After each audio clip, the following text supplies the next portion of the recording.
Hi అండి, అందరూ ఎలా ఉన్నారు? నేనైతే చాలా చాలా బాగున్నానండి. మరొక కొత్త రెసిపీతో మీ ముందుకైతే వచ్చేసానండి. తోటకూరతో కర్రీ చేసి చూపించబోతున్నానండి. తోటకూర తినని వాళ్ళు కూడా ఇలా కర్రీ చేసి పెడితే ఇష్టంగా తినేస్తారండి. కడుపుతో ఉన్న వాళ్ళకు కూడా ఇది చాలా మంచిదండి. రండి ఇప్పుడు వీడియోలోకి అయితే వెళ్ళిపోదాము. ముందుగా నేను తాజాగా ఉన్న 4 తోటకూర కట్టలను అయితే తీసుకున్నానండి. అలాగే ఒక బౌల్లో నీళ్లు తీసుకుందాము.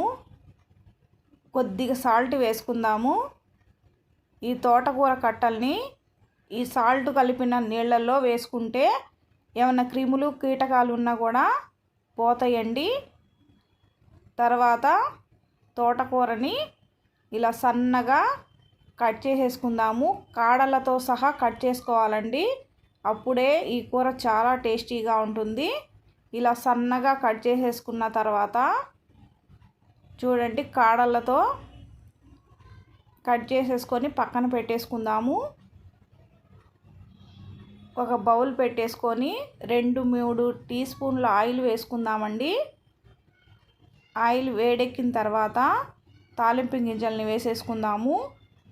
అలాగే ఒక పెద్ద ఉల్లిపాయ సన్నగా కట్ చేసి వేసుకుందాము. గోల్డెన్ కలర్ వచ్చేంత వరకు ఫ్రై చేసుకుందాము. 1 టేబుల్ స్పూన్ అల్లం వెల్లుల్లి పేస్ట్ వేసుకుందాము. వేసుకొని పచ్చి వాసన పోయేంత వరకు ఫ్రై చేసుకుందాము. ఫ్రై అయిన తర్వాత సన్నగా కట్ చేసిన తోటకూరని కూడా వేసేసుకుందామండి. వేసేసుకొని ఒక 2-3 నిమిషాలు మగ్గించుకుందాము. ఇలా మగ్గించుకుంటే బాగుంటుందండి. నేను చెప్పిన విధంగా ఇలా కర్రీ చేసి పెట్టండి. పిల్లలైతే చాలా ఇష్టంగా తినేస్తారు. కళ్ళకు కూడా చాలా మంచిదండి. తర్వాత సాల్ట్ వేసుకుందాము. అలాగే ఒక 1/2 టీ స్పూను పసుపు కూడా వేసుకొని మొత్తం కలిసేటట్టుగా కలుపుకుందాము. ఒక 2 నిమిషాల పాటు చక్కగా మగ్గించుకుందాము. చూడండి, తర్వాత ఇలా మగ్గించుకోవడానికి నాకు 10 నిమిషాల టైం పట్టిందండి. సన్నగా కట్ చేసిన పచ్చిమిరపకాయలు వేసుకుందాము. అలాగే కొద్దిగా కరివేపాకు వేసుకొని కారం కూడా వేసుకుందామండి. పచ్చిమిరపకాయలు వేసాం కదా, కారము చూసి వేసుకోండి. తర్వాత మొత్తం కలుపుకొని ఇలా 1 నిమిషం పాటు ఇలా మగ్గించుకుంటే సరిపోతుందండి. తర్వాత ఇలా మధ్యలో హోల్ చేసుకోవాలి. ఇలా మధ్యలో హోల్ చేసుకున్న తర్వాత నేనైతే 3 గుడ్లను తీసుకున్నానండి. తీసుకొని గిలక్ కొట్టి వేస్తున్నాను. 4 గట్టల తోటకూరకి 3 గుడ్లు అయితే చక్కగా సరిపోతాయండి. తర్వాత మూత పెట్టేసుకుందాము. చూడండి, చక్కగా మగ్గిపోయింది. ఇప్పుడు మొత్తం కలిసేటట్టుగా ఇలా కలుపుకుందాము.